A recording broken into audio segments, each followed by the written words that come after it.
Hi, and welcome to another episode of Monday with Marie. This Monday, we're going to be talking about the murder of monotony. Yes, you can kill someone with monotony. And so, what we're going to be talking about is a system that we coined that's called SPARK. SPARK stands for Story, Purpose, Action, Relevancy, and Knowledge. What does that mean in a meeting? In a meeting, you want to make sure that there's not just one speaker. If it becomes a monotone Ferris Bueller in the classroom moment, people are bored and it becomes monotony. And they're not paying attention, they're drifting off, they start to hide their phone and play with their phone, they're doing emails, they're doing other things because there's nothing in the meeting that's connecting them. And that's what story does. When you use story to explain something in a meeting, what you're doing is you're creating connection. That's the first. Next is purpose. You need to give people a reason why that they are in this meeting or you want them to take action. And so people need to have purpose. Next, action. I need to know that there's some action that I need to take, something I need to accomplish, something that needs to be done. So it can't just be meeting for meeting's sake. I need to walk away with either actions completed during the time we were together, or I need to walk away knowing that we will be taking action on something. Next is relevancy. It needs to tie to my work and it needs to be relevant to what's going on in the environment today, right now. And that's a really key component when we're in meetings. Meetings need to be relevant to people, which means that you need to invite people that are supposed to be at this meeting, not just everybody and their mother. Because the truth is that when you invite other people to your meeting that don't need to be in your meeting, or they're a vanity metric. And what I mean by that is we invite the big boss because we want to feel like our meeting's important, when in actuality, that person doesn't need to be at this meeting. That's a vanity metric.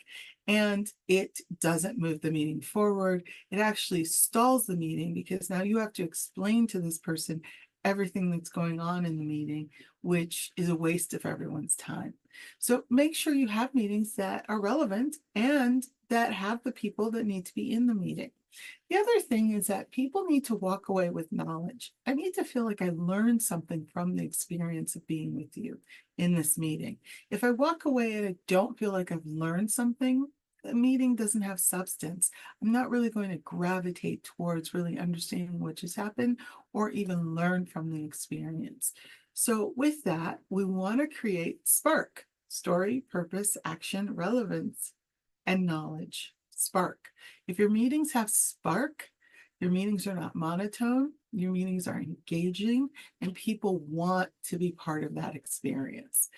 And so, with that, I will say, have a great Monday. See you next Monday for another of our Murder by Meeting series. Before I go, um, before we end this, I just also want to say, there is no place for violence in our democracy. And so, with the events that occurred in January 6th and then this weekend, and to former Speaker of the House, Nancy Pelosi's husband, these are all events that have caused real trauma in our political system.